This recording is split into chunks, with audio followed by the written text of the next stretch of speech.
Okay, I'll begin because mine is kind of the foundational text about curation.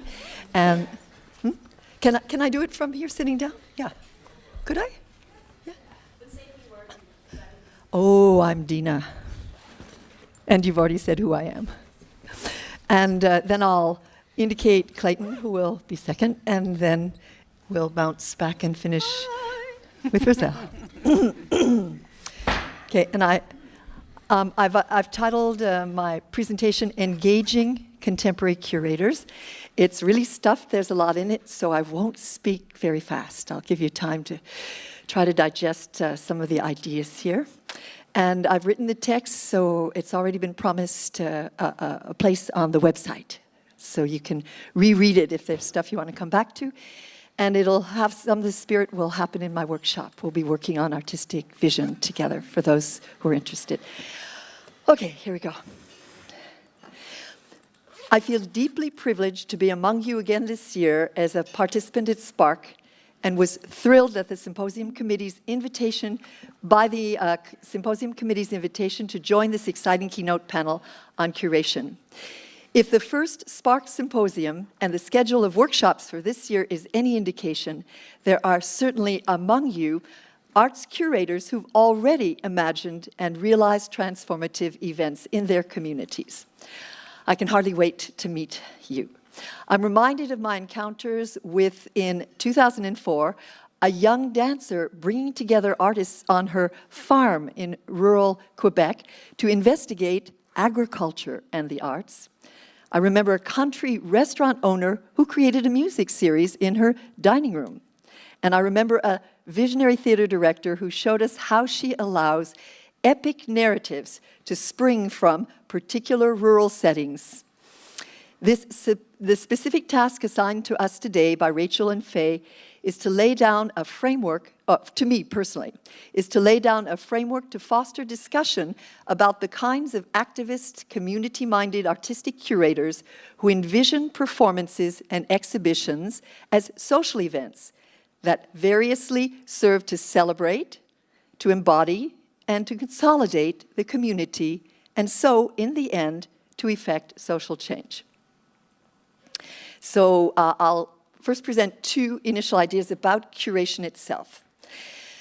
One is that curation is about care, and the term curator originates in the Latin curare, whose meaning is to take care of.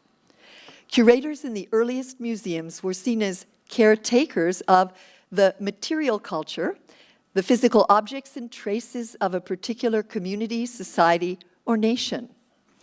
Within fine arts museums, within those systems when they were created, they were conservators. They called themselves conservators, and they still do, who cared for the art objects from past eras by assuring their restoration, preservation, storage, and exhibition.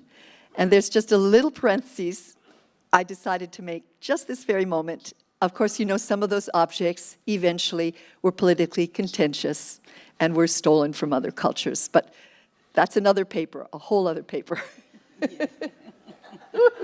Yeah. Okay. More lately, jumping right into the present, more lately, curators in the contemporary arts have been discussing the imperative to adopt, and we call it an ethics of care. That's my really new clarion call, the ethics of care. By this, they mean that curating is not only a matter of choosing artistic projects within a thematic context for an exhibition or a festival, but their work is essentially that of taking care of relationships between artists, their artworks, the public, the personnel of the arts presenting organization, and of course the wider community. So it's now about relationships. The second idea is that at the heart of the contemporary curator's work and guiding their every move is the crystallization and articulation of a particular passionate artistic vision.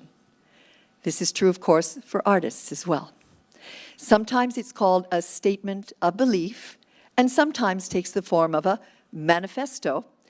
A curatorial vision is grounded in one's own worldview, one's personal convictions, a deep-rooted familiarity of the local culture they're working in, and nourished by a continually expanding knowledge of the global arts community. Stemming from one's own life and art world experiences, one's own knowledge and studies in the arts, an artistic vision is the core from which a curator conceives and builds a program of artistic events. It is through the filter of this vision that curators accompany the public in experiencing the artist's work. That's kind of at the core of the whole idea of curator and of my workshop tomorrow. We'll talk about artistic vision. I'm hoping my colleagues are nodding in agreement. But I don't know. So, the artistic curator. The term curator is already probably familiar to you as a fixture within museums and nonprofit galleries, as the person who conceives the exhibitions, selecting this thematic framework in which to display the work of a group of artists or a collection of work from a single artist. There's also this idea of the independent curator who chooses to work outside the strictures of institutional settings, and so to develop specific projects of their own, less encumbered by these large external bureaucracies. And there's also the idea of the artist curator and activist curator, such as Clayton, Roselle, and myself, that's how we characterize ourselves, who've organized events and sometimes have founded nonprofit artist-run organizations, often out of the desire just to help and support their local community, in fact, like all of you here. All of these kinds of curators engage in creating these frameworks I've been mentioning, in which artists and their artworks can engage in dialogue with each other, the public and community, the wider world of the arts, and ultimately the global arts community. Our daily schedule, for many of us, is usually packed with in-depth meetings with artists, studio visits. We attend lots of arts events and symposiums like this one. Actually, it's a great life. I love it. I spend my whole day talking to artists.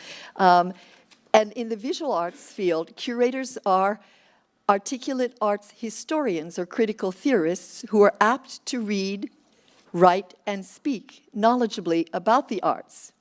And in museums and galleries, just lost my place. Sorry about that. In museums and galleries, they're the ones who also pen the descriptive wall panels and the labels for artworks. They sometimes work with education departments, sometimes museums have education departments, to devise activities to foster public education and engagement. And they're also the ones who write the in-depth essays for museum exhibition catalogs. One could say that depending on their job description and position, visual arts curators might find themselves doing the work of artistic directors and programmers, community workers, copywriters, cultural mediators and educators, artist advocates and advisors, project managers, and more. It's a job that has a lot of different facets to it, depending on where and how you're doing it. So over the last 50 years, visual arts curators have consolidated their vocation as a profession. Together with museums and universities, they created the first educational programs for visual arts curation in the 1990s in Europe and North America, in which to begin opening conversations among themselves.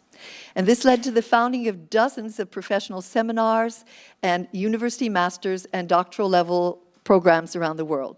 So there's a lot of master's and doctorate programs in visual arts curation. And in Toronto, there are 3 curatorial studies programs, not just 1, but 3. These visual arts curators have also produced a rich body of writing composed of essays, catalog texts, single-authored books, anthologies, and there's at least 3 journals just on visual arts curation, from which to build a field of study and practice that's generally now called curatorial studies, and sometimes expansively, as in a program in Germany, it's called, this is my favorite title of all, Cultures of the Curatorial. And I'm still chewing on that idea of cultures of the curatorial. I love that. It's the name of a master's program in Germany. So as the phenomenon of what's now called the star curators, because there's some very, very world-famous rock star curators, came into the biennales in the wake of these massive international biennales that they curate. And they created a mega marketplace for the contemporary arts. This profession of visual arts curation has become so powerful to the point where it's now engaged in its own critique. And so in the first collection of essays on live arts curation that Faye mentioned to you, the title is Curating Live Arts, Global Perspectives, Envisioning Theory and Practice in Performance, big title. I just 3 days ago received the prologue for our book from this curator, I call him provocateur, named Florian Maltesar. That's a bad pronunciation. He's Croatian, Maltesar. He asks the questions currently on everyone's mind. And I quote from his text that he just finished 3 days ago. He asks, does the curator aim to be a meta-artist, ultimately creating an art without artists? Is he or she a neoliberal agent, fulfilling the market demands even before the market itself demands them, well wrapped in seemingly anti-capitalist discourse? And isn't it anyway a diluted, empty term by now when every shop window is subject to curating? I'm asked that question a lot. What does curating mean when we curate the drawer in our wardrobe now? Everything's curated. So that's the in essence the critique that's stirring about curation. So on the other hand, in the theatrical performing arts fields of dance, music, theater, interdisciplinary and new practices and new media arts, the history is very different. The idea of the arts-educated and arts-experienced curator is only now beginning to emerge as an official job description for those who call themselves by so many names: artistic director, programmer, creative producer, cultural agent. My list has 18 titles just drawn from people's business cards. Lots of titles. Unless we're talking about an artist-run event or venue, for the most part, most theaters across Canada, I think I can say most, but Inga's going to maybe correct me, are managed and programmed by general and artistic directors. That's what I see most often, someone who's combined general and artistic directing. And it's often someone who, if they have a degree, it's in arts administration. At least this is very true in Quebec. And many of them have adopted a business model in choosing artistic projects for their programming. And with this double mandate to manage and program at the same time, they often find themselves actually with very little time to really meet with artists, attend a lot of performances, and certainly have very little time to reflect quietly and gain deeper knowledge of the local and global art world. And I think time to reflect is what most people here and my colleagues in other meetings tell me is lacking. Time to think about what we do is a big luxury.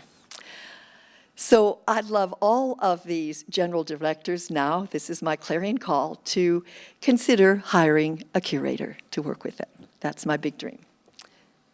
So it was finally in the new millennium that a movement has begun to lay the groundwork for an actual profession of live arts or performing arts curation. It was only in 2010, just 6 years ago, that the very first collection of writing was published on the subject of performance curation. There's hardly any literature yet. And it was published by a Croatian theater journal called Franciska in English. We're so grateful it was published in English, and was followed by the opening of the first university program at Wesleyan University in Connecticut, which is called the Institute for Curatorial Practice in Performance. And now there's a second special topic journal from Yale's magazine Theater, 2 more master's level programs for professionals, and several classes in various university programs. And you can also count the international symposium that we organized in Montreal in April 2014, just 2 weeks before the first SPARC.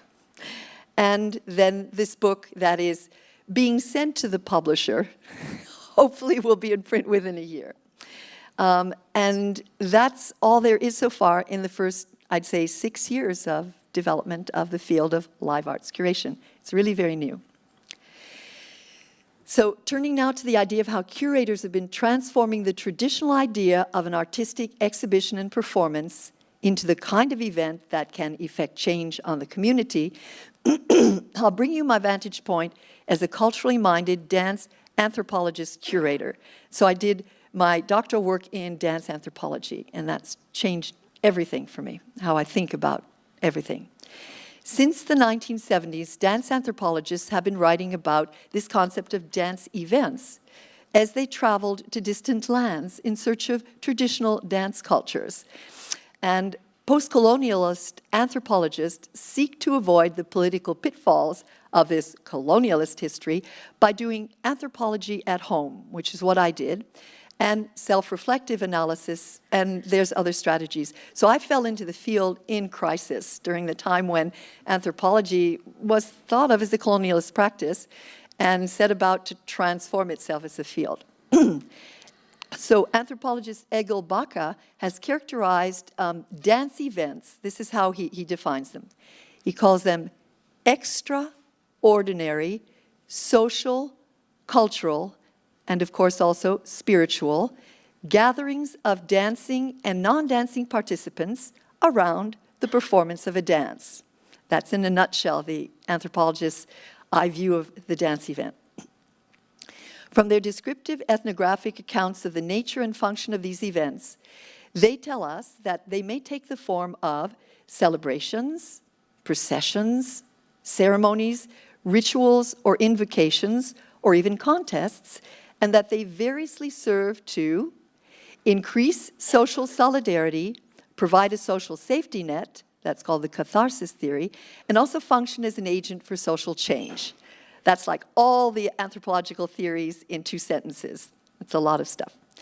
And this is called, these are the theories on the nature and function of the dance event.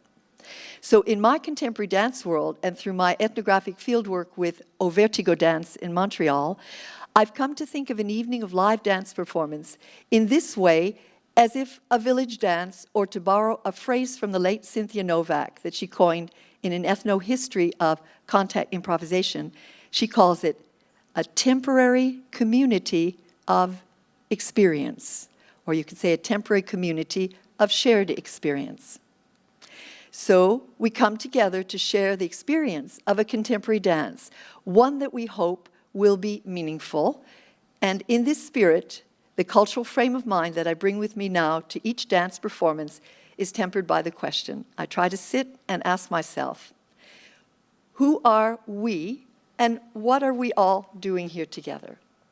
And so it's the curator's undertaking to determine the answer to this question as they go about their work of event making. I love these little terms. So the contemporary, also called postmodern art world in which I live and work, has shifted attention now from the classical ideal of contemplating, it was called non-utilitarian art objects. So art was supposed to not be useful, something beautiful, in search of beauty, and later the modernist ideal of poetic abstraction for refined tastes. And we've made this shift now to an interest in the relationships, once again coming back to relationships, that are created as artists come together with the public and in the social context in which they take place.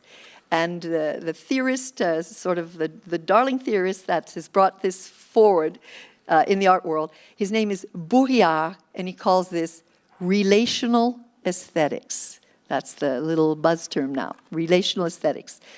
And in other words, we're reassigning to the arts a social function.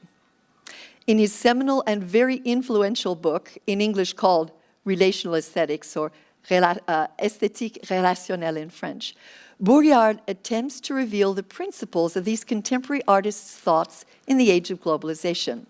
And here's how he explained how contemporary artists think, in case you ever wondered. He calls it an aesthetic of the interhuman. I'll say that again, it's really cool.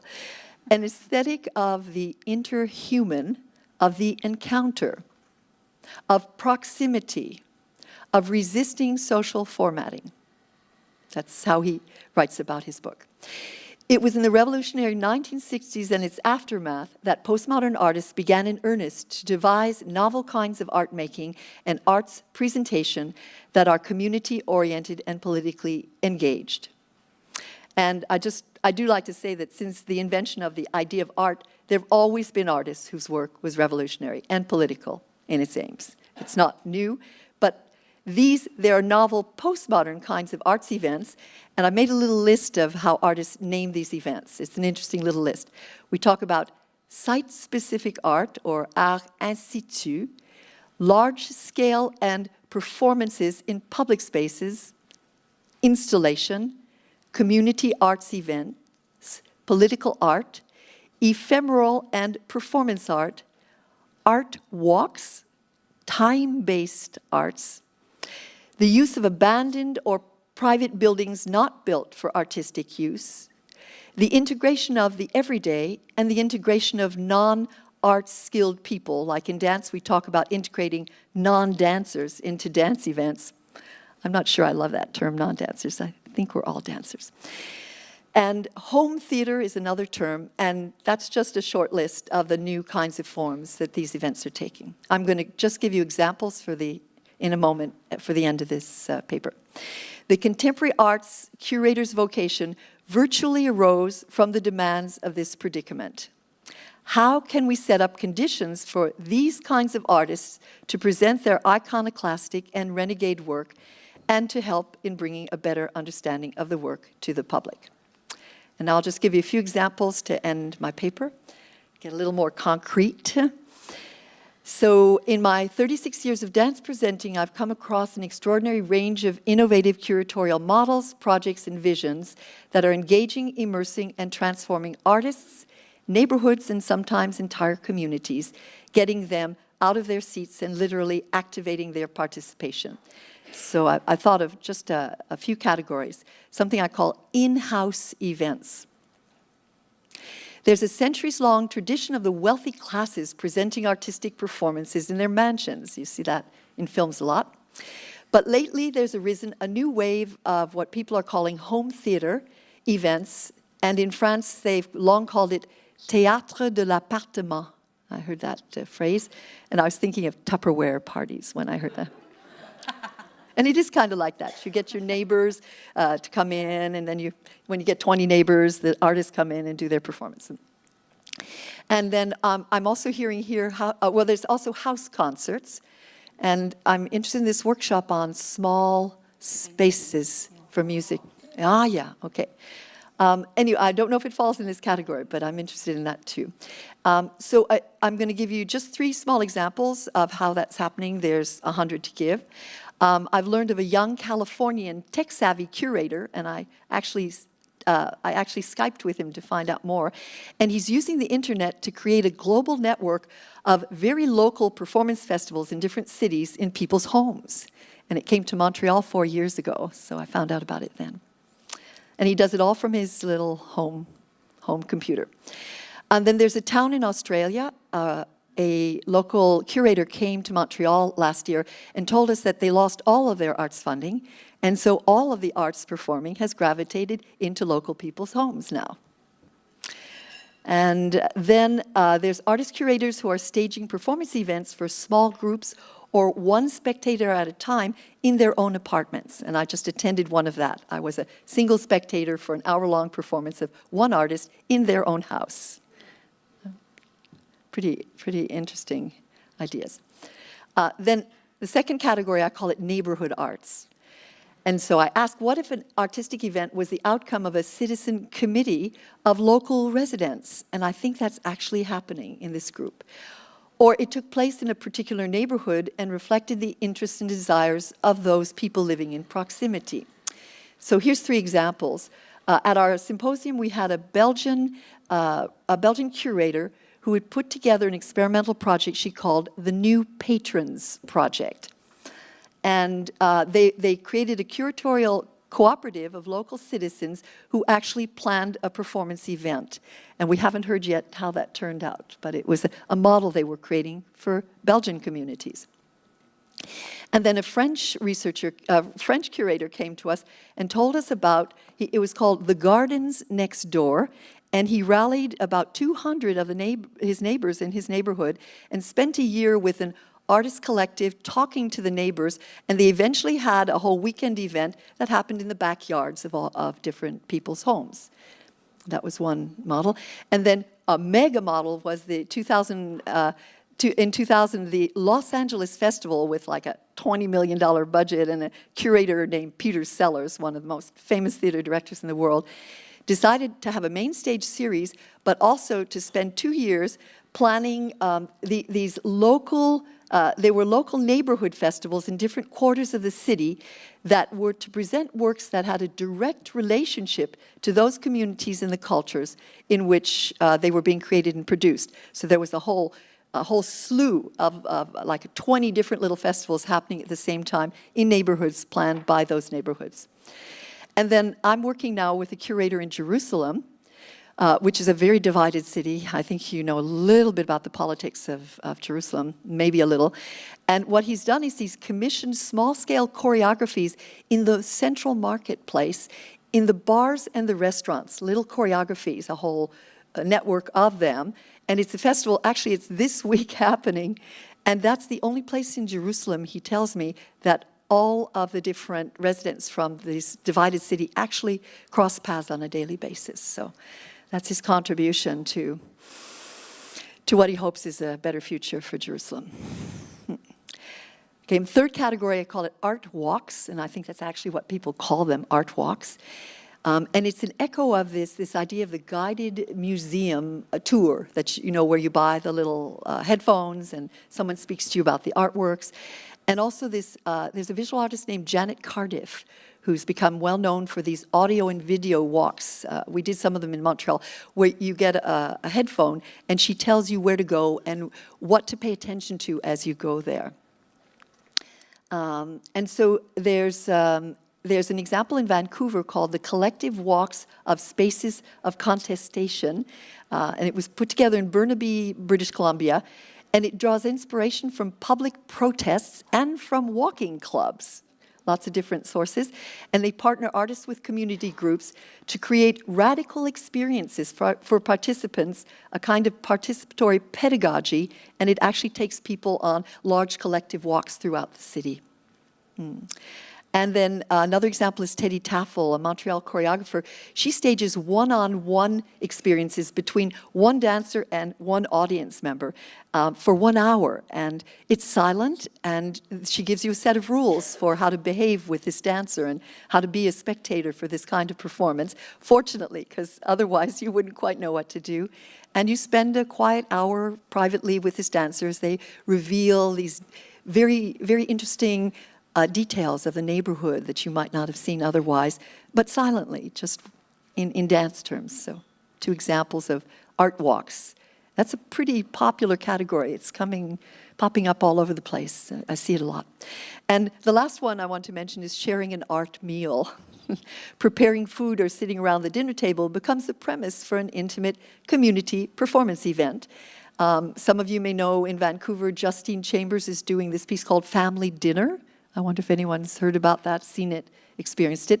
It's an immersive and intimate dining event for a small group of people, and it invites the audience to dine, literally dine with the performers. You have a meal, and she calls it a performance, a rehearsal, an embodied recording, a choreographic exploration of a shared meal and conversation with dinner guests. So I actually haven't done it because I couldn't get on the list in time to be in the audience. It's for a very small public. And the last example, before I introduce our next panelist or point to our next panelist, is a project in Toronto called Food Equals Need. And it is an activist curators collective who put this afoot. It's a 3-day performance of politically engaged, they call it food narratives, bringing artists and communities together at, the examples are, they gather in a home kitchen to make food, they do a day of bread making together, and then they also had a community potluck together. And it's an event that's aimed at raising awareness about our needs, wants, anxieties, and pleasures concerning food. So those are just a few examples. And my little coda.